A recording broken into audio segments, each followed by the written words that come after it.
जय श्री सीताराम, जय श्री बजरंगबली महाराज। प्रिय भक्तों, आप सभी को मेरा सादर नमस्कार। प्रिय भक्तों, अगर आप हमेशा दुखी व निराश रहते हैं, आपके जीवन में विभिन्न प्रकार की परेशानियां प्रतिदिन बढ़ती जा रही हैं, आपके सभी कार्यों में बाधाएं व रुकावट आती है, तो ये वीडियो आपके लिए है। प्रिय भक्तों, आज के वीडियो में हम आपको पवन पुत्र श्री हनुमान जी महाराज का एक महाप्रलयकारी व सिद्ध मंत्र सुनाने वाला हूँ। अगर आप इस महाशक्तिशाली मंत्र को सच्चे मन से सुन भी लेते हैं, तो यकीन मानिए आपका बड़े से बड़ा दुर्भाग्य भी सौभाग्य में बदल जाएगा। जीवन के सभी दुख, दर्द, भय, संकट व दरिद्रता हमेशा हमेशा के लिए समाप्त हो जाएगी। प्रिय भक्तों, आप इस महाशक्तिशाली मंत्र को किसी भी समय, कोई भी कार्य करते समय या बिस्तर पर लेटे लेटे या बैठे बैठे ही सुन सकते हैं और आपके जीवन में अद्भुत चमत्कार तुरंत ही देखने को मिलेगा। इस महामंत्र के प्रभाव से व प्रभु श्री हनुमान जी महाराज की अद्भुत कृपा से जीवन की सभी नकारात्मक शक्तियां व कलेश हमेशा हमेशा के लिए दूर हो जाएगा। कार्यों में आने वाली सभी विघ्न, बाधाएं व रुकावट मिट जाएंगे और सभी कार्य बहुत ही आसानी से व तरक्की के साथ सिद्ध हो जाएगा और जीवन के सभी संकटों का अंत होकर जीवन में सुख, समृद्धि व संपन्नता बढ़ने लगेगी। अगर आप इस महाशक्तिशाली मंत्र को किसी भी समय सुनते हैं, तो निश्चय ही आपके ऊपर प्रभु श्री जी महाराज की अद्भुत कृपा प्राप्त होगी। प्रिय भक्तों, अगर आपको प्रभु श्री हनुमान जी महाराज पर पूरा भरोसा है, तो आइए बिना देर किए इस महाशक्तिशाली व सिद्ध मंत्र को सुने। इससे पहले आप सभी भक्तों से छोटा सा निवेदन है कि यदि आप हमारे चैनल पर नए हैं, तो चैनल को सब्सक्राइब करके कमेंट में जय श्री राम, जय बजरंगबली महाराज लिखकर आप अपनी हाजिरी जरूर लगा दें। प्रिय भक्तों, यह सिद्धि व चमत्कारिक मंत्र है। ओम अंजन सुताय विद्महे महाबलाय धीमहि तन्नो मारुतिः प्रचोदयात्। ओम अंजन सुताय विद्महे महाबलाय धीमहि तन्नो मारुतिः प्रचोदयात्। ओम अंजन सुताय विद्महे महाबलाय धीमहि तन्नो मारुतिः प्रचोदयात्। ओम अंजन सुताय विद्महे महाबलाय धीमहि तन्नो मारुतिः प्रचोदयात्। ओम अंजन सुताय विद्महे महाबलाय धीमहि तन्नो मारुतिः प्रचोदयात्। ओम अंजन सुताय विद्महे महाबलाय धीमहि तन्नो मारुतिः प्रचोदयात्। ओम अंजन सुताय विद्महे महाबलाय धीमहि तन्नो मारुतिः प्रचोदयात्। ओम अंजन सुताय विद्महे महाबलाय धीमहि तन्नो मारुतिः प्रचोदयात्। ओम अंजन सुताय विद्महे महाबलाय धीमहि तन्नो मारुतिः प्रचोदयात्। ओम अंजन सुताय विद्महे महाबलाय धीमहि तन्नो मारुतिः प्रचोदयात्। ओम अंजन सुताय विद्महे महाबलाय धीमहि तन्नो मारुतिः प्रचोदयात्। ओम अंजन सुताय विद्महे महाबलाय धीमहि तन्नो मारुतिः प्रचोदयात्। ओम अंजन सुताय विद्महे महाबलाय धीमहि तन्नो मारुतिः प्रचोदयात्। ओम अंजन सुताय विद्महे महाबलाय धीमहि तन्नो मारुतिः प्रचोदयात्। ओम अंजन सुताय विद्महे महाबलाय धीमहि तन्नो मारुतिः प्रचोदयात्। ॐ अंजनीसुताय विद्महे महाबलाय धीमहि तन्नो मारुतिः प्रचोदयात्। ॐ अंजनीसुताय विद्महे महाबलाय धीमहि तन्नो मारुतिः प्रचोदयात्। ॐ अंजनीसुताय विद्महे महाबलाय धीमहि तन्नो मारुतिः प्रचोदयात्। ॐ अंजनीसुताय विद्महे महाबलाय धीमहि तन्नो मारुतिः प्रचोदयात्। ॐ अंजनीसुताय विद्महे महाबलाय धीमहि तन्नो मारुतिः प्रचोदयात्।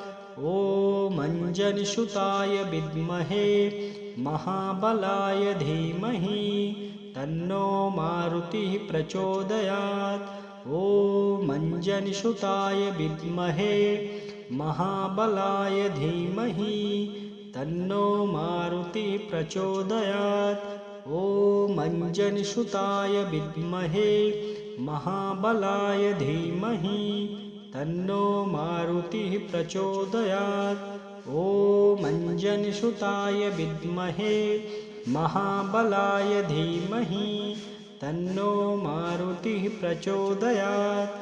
ॐ अंजनीसुताय विद्महे महाबलाय धीमहि तन्नो मारुतिः प्रचोदयात्। ॐ अंजनीसुताय विद्महे महाबलाय धीमहि तन्नो मारुतिः प्रचोदयात्। ॐ अंजनीसुताय विद्महे महाबलाय धीमहि तन्नो मारुतिः प्रचोदयात्। ॐ अंजनीसुताय विद्महे महाबलाय धीमहि तन्नो मारुतिः प्रचोदयात्। ॐ अंजनीसुताय विद्महे महाबलाय धीमहि तन्नो मारुतिः प्रचोदयात्। ॐ अंजनीसुताय विद्महे महाबलाय धीमहि तन्नो मारुतिः प्रचोदयात्। ॐ अंजनीसुताय विद्महे महाबलाय धीमहि तन्नो मारुतिः प्रचोदयात्। ॐ अंजनीसुताय विद्महे महाबलाय धीमहि तन्नो मारुतिः प्रचोदयात्। ॐ अंजनीसुताय विद्महे महाबलाय धीमहि तन्नो मारुतिः प्रचोदयात्। ॐ अंजनीसुताय विद्महे महाबलाय धीमहि तन्नो मारुतिः प्रचोदयात्। ॐ अंजनीसुताय विद्महे महाबलाय धीमहि तन्नो मारुतिः प्रचोदयात्। ॐ अंजनीसुताय विद्महे महाबलाय धीमहि तन्नो मारुतिः प्रचोदयात्। ॐ अंजनीसुताय विद्महे महाबलाय धीमहि तन्नो मारुतिः प्रचोदयात्। ॐ अंजनीसुताय विद्महे महाबलाय धीमहि तन्नो मारुतिः प्रचोदयात्।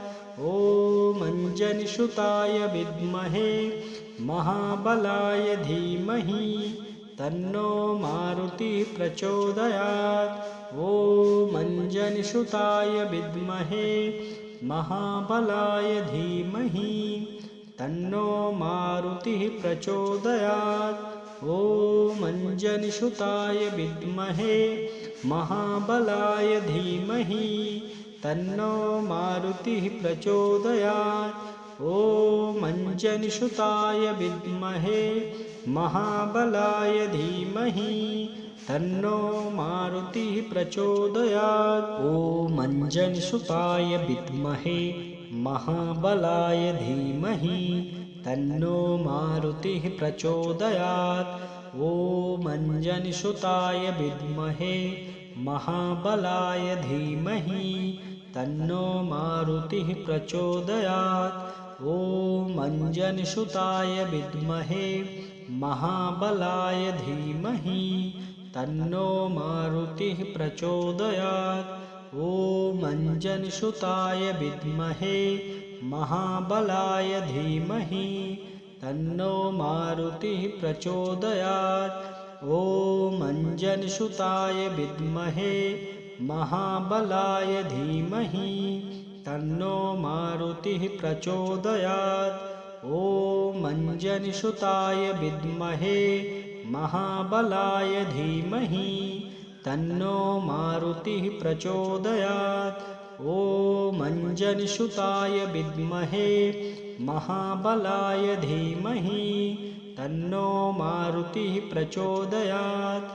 ॐ अंजनीसुताय विद्महे महाबलाय धीमहि तन्नो मारुतिः प्रचोदयात्। ॐ अंजनीसुताय विद्महे महाबलाय धीमहि तन्नो मारुतिः प्रचोदयात्। ॐ अंजनीसुताय विद्महे महाबलाय धीमहि तन्नो मारुतिः प्रचोदयात्। ॐ अंजनीसुताय विद्महे महाबलाय धीमहि तन्नो मारुतिः प्रचोदयात्। ॐ अंजनीसुताय विद्महे महाबलाय धीमहि तन्नो मारुतिः प्रचोदयात्। ॐ अंजनीसुताय विद्महे महाबलाय धीमहि तन्नो मारुतिः प्रचोदयात्।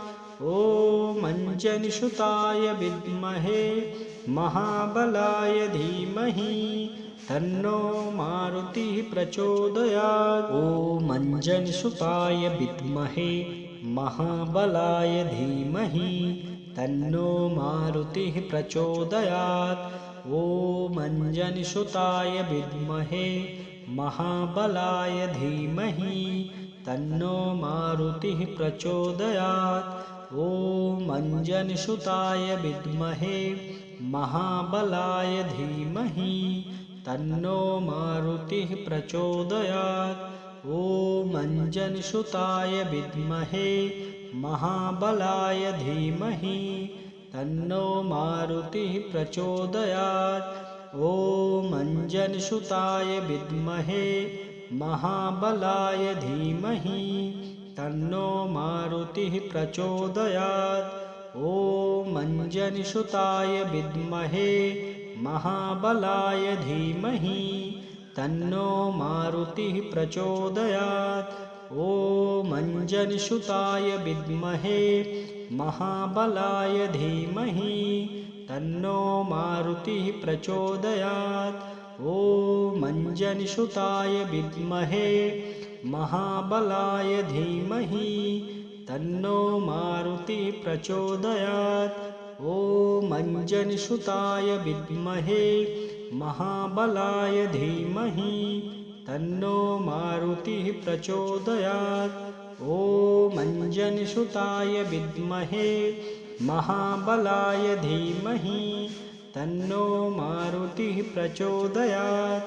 ॐ अंजनीसुताय विद्महे महाबलाय धीमहि तन्नो मारुतिः प्रचोदयात्। ॐ अंजनीसुताय विद्महे महाबलाय धीमहि तन्नो मारुतिः प्रचोदयात्। ॐ अंजनीसुताय विद्महे महाबलाय धीमहि तन्नो मारुतिः प्रचोदयात्।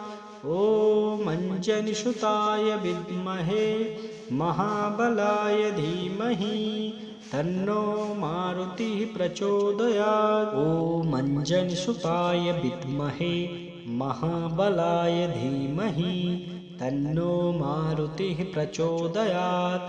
ॐ अंजनीसुताय विद्महे महाबलाय धीमहि तन्नो मारुतिः प्रचोदयात्। ॐ अंजनीसुताय विद्महे महाबलाय धीमहि तन्नो मारुतिः प्रचोदयात्। ॐ अंजनीसुताय विद्महे महाबलाय धीमहि तन्नो मारुतिः प्रचोदयात्। ॐ अंजनीसुताय विद्महे महाबलाय धीमहि तन्नो मारुतिः प्रचोदयात्। ॐ अंजनीसुताय विद्महे महाबलाय धीमहि तन्नो मारुतिः प्रचोदयात्। ॐ अंजनीसुताय विद्महे महाबलाय धीमहि तन्नो मारुतिः प्रचोदयात्। ॐ अंजनीसुताय विद्महे महाबलाय धीमहि तन्नो मारुतिः प्रचोदयात्। ॐ अंजनीसुताय विद्महे महाबलाय धीमहि तन्नो मारुतिः प्रचोदयात्। ॐ अंजनीसुताय विद्महे महाबलाय धीमहि तन्नो मारुतिः प्रचोदयात्। ॐ अंजनीसुताय विद्महे महाबलाय धीमहि तन्नो मारुतिः प्रचोदयात्। ॐ अंजनीसुताय विद्महे महाबलाय धीमहि तन्नो मारुतिः प्रचोदयात्। ॐ अंजनीसुताय विद्महे महाबलाय धीमहि तन्नो मारुतिः प्रचोदयात्। ॐ अंजनीसुताय विद्महे महाबलाय धीमहि तन्नो मारुतिः प्रचोदयात्। ॐ अंजनीसुताय विद्महे महाबलाय धीमहि तन्नो मारुतिः प्रचोदयात्। ॐ अंजनीसुताय विद्महे महाबलाय धीमहि तन्नो मारुतिः प्रचोदयात्। ॐ अंजनीसुताय विद्महे महाबलाय धीमहि तन्नो मारुतिः प्रचोदयात्। ॐ अंजनीसुताय विद्महे महाबलाय धीमहि तन्नो मारुतिः प्रचोदयात्। ॐ अंजनीसुताय विद्महे महाबलाय धीमहि तन्नो मारुतिः प्रचोदयात्। ॐ अंजनीसुताय विद्महे महाबलाय धीमहि तन्नो मारुतिः प्रचोदयात्। ॐ अंजनीसुताय विद्महे महाबलाय धीमहि तन्नो मारुतिः प्रचोदयात्। ॐ अंजनीसुताय विद्महे महाबलाय धीमहि तन्नो मारुतिः प्रचोदयात्। ॐ अंजनीसुताय विद्महे महाबलाय धीमहि तन्नो मारुतिः प्रचोदयात्। ॐ अंजनीसुताय विद्महे महाबलाय धीमहि तन्नो मारुतिः प्रचोदयात्। ॐ अंजनीसुताय विद्महे महाबलाय धीमहि तन्नो मारुतिः प्रचोदयात्। ॐ अंजनीसुताय विद्महे महाबलाय धीमहि तन्नो मारुतिः प्रचोदयात्। ॐ अंजनीसुताय विद्महे महाबलाय धीमहि तन्नो मारुतिः प्रचोदयात्। ॐ अंजनीसुताय विद्महे महाबलाय धीमहि तन्नो मारुतिः प्रचोदयात्। ॐ अंजनीसुताय विद्महे महाबलाय धीमहि तन्नो मारुतिः प्रचोदयात्। ॐ अंजनीसुताय विद्महे महाबलाय धीमहि तन्नो मारुतिः प्रचोदयात्। ॐ अंजनीसुताय विद्महे महाबलाय धीमहि तन्नो मारुतिः प्रचोदयात्। ॐ अंजनीसुताय विद्महे महाबलाय धीमहि तन्नो मारुतिः प्रचोदयात्। ॐ अंजनसुताय विद्महे महाबलाय धीमहि तन्नो मारुतिः प्रचोदयात्। ॐ अंजनसुताय विद्महे महाबलाय धीमहि तन्नो मारुतिः प्रचोदयात्। ॐ अंजनसुताय विद्महे महाबलाय धीमहि तन्नो मारुतिः प्रचोदयात्। ॐ अंजनसुताय विद्महे महाबलाय धीमहि तन्नो मारुतिः प्रचोदयात्। ॐ अंजनसुताय विद्महे महाबलाय धीमहि तन्नो मारुतिः प्रचोदयात्। ॐ अंजनसुताय विद्महे महाबलाय धीमहि तन्नो मारुतिः प्रचोदयात्। ॐ अंजनसुताय विद्महे महाबलाय धीमहि तन्नो मारुतिः प्रचोदयात्। ॐ अंजनसुताय विद्महे महाबलाय धीमहि तन्नो मारुतिः प्रचोदयात्। ॐ अंजनसुताय विद्महे महाबलाय धीमहि तन्नो मारुतिः प्रचोदयात्। ॐ अंजनसुताय विद्महे महाबलाय धीमहि तन्नो मारुतिः प्रचोदयात्। ॐ अंजनसुताय विद्महे महाबलाय धीमहि तन्नो मारुतिः प्रचोदयात्। ॐ अंजनसुताय विद्महे महाबलाय धीमहि तन्नो मारुतिः प्रचोदयात्। ॐ अंजनसुताय विद्महे महाबलाय धीमहि तन्नो मारुतिः प्रचोदयात्। ॐ अंजनसुताय विद्महे महाबलाय धीमहि तन्नो मारुतिः प्रचोदयात्। ॐ अंजनसुताय विद्महे महाबलाय धीमहि तन्नो मारुतिः प्रचोदयात्। ॐ अंजनसुताय विद्महे महाबलाय धीमहि तन्नो मारुतिः प्रचोदयात्। ॐ अंजनसुताय विद्महे महाबलाय धीमहि तन्नो मारुतिः प्रचोदयात्। ॐ अंजनसुताय विद्महे महाबलाय धीमहि तन्नो मारुतिः प्रचोदयात्। ॐ अंजनसुताय विद्महे महाबलाय धीमहि तन्नो मारुतिः प्रचोदयात्। ॐ अंजनसुताय विद्महे महाबलाय धीमहि तन्नो मारुतिः प्रचोदयात्। ॐ अंजनसुताय विद्महे महाबलाय धीमहि तन्नो मारुतिः प्रचोदयात्। ॐ अंजनसुताय विद्महे महाबलाय धीमहि तन्नो मारुतिः प्रचोदयात्। ॐ अंजनसुताय विद्महे महाबलाय धीमहि तन्नो मारुतिः प्रचोदयात्। ॐ अंजनसुताय विद्महे महाबलाय धीमहि तन्नो मारुतिः प्रचोदयात्। ॐ अंजनसुताय विद्महे महाबलाय धीमहि तन्नो मारुतिः प्रचोदयात्। ॐ अंजनसुताय विद्महे महाबलाय धीमहि तन्नो मारुतिः प्रचोदयात्।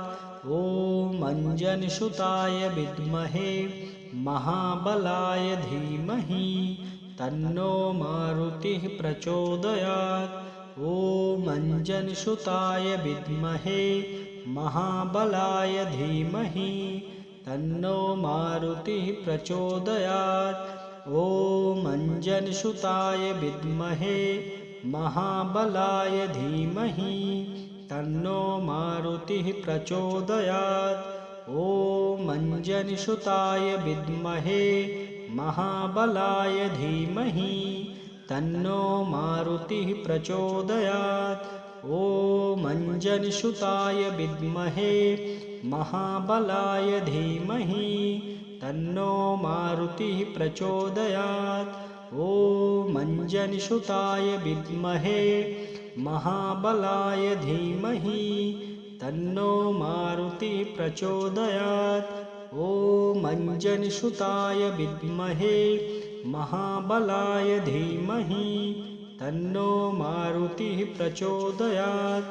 ॐ अंजनीसुताय विद्महे महाबलाय धीमहि तन्नो मारुतिः प्रचोदयात्। ॐ अंजनीसुताय विद्महे महाबलाय धीमहि तन्नो मारुतिः प्रचोदयात्। ॐ अंजनीसुताय विद्महे महाबलाय धीमहि तन्नो मारुतिः प्रचोदयात्। ॐ अंजनीसुताय विद्महे महाबलाय धीमहि तन्नो मारुतिः प्रचोदयात्। ॐ अंजनीसुताय विद्महे महाबलाय धीमहि तन्नो मारुतिः प्रचोदयात्। ॐ अंजनीसुताय विद्महे महाबलाय धीमहि तन्नो मारुतिः प्रचोदयात्। ॐ अंजनीसुताय विद्महे महाबलाय धीमहि तन्नो मारुतिः प्रचोदयात्। ॐ अंजनीसुताय विद्महे महाबलाय धीमहि तन्नो मारुतिः प्रचोदयात्। ॐ अंजनीसुताय विद्महे महाबलाय धीमहि तन्नो मारुतिः प्रचोदयात्। ॐ अंजनीसुताय विद्महे महाबलाय धीमहि तन्नो मारुतिः प्रचोदयात्। ॐ अंजनीसुताय विद्महे महाबलाय धीमहि तन्नो मारुतिः प्रचोदयात्। ॐ अंजनीसुताय विद्महे महाबलाय धीमहि तन्नो मारुतिः प्रचोदयात्।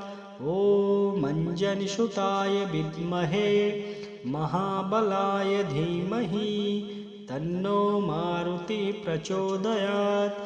ॐ अंजनीसुताय विद्महे महाबलाय धीमहि तन्नो मारुतिः प्रचोदयात्। ॐ अंजनीसुताय विद्महे महाबलाय धीमहि तन्नो मारुतिः प्रचोदयात्। ॐ अंजनीसुताय विद्महे महाबलाय धीमहि तन्नो मारुतिः प्रचोदयात्। ॐ अंजनीसुताय विद्महे महाबलाय धीमहि तन्नो मारुतिः प्रचोदयात्। ॐ अंजनीसुताय विद्महे महाबलाय धीमहि तन्नो मारुतिः प्रचोदयात्। ॐ अंजनीसुताय विद्महे महाबलाय धीमहि तन्नो मारुतिः प्रचोदयात्। ॐ अंजनीसुताय विद्महे महाबलाय धीमहि तन्नो मारुतिः प्रचोदयात्। ॐ अंजनीसुताय विद्महे महाबलाय धीमहि तन्नो मारुतिः प्रचोदयात्। ॐ अंजनीसुताय विद्महे महाबलाय धीमहि तन्नो मारुतिः प्रचोदयात्। ॐ अंजनीसुताय विद्महे महाबलाय धीमहि तन्नो मारुतिः प्रचोदयात्। ॐ अंजनीसुताय विद्महे महाबलाय धीमहि तन्नो मारुतिः प्रचोदयात्। ॐ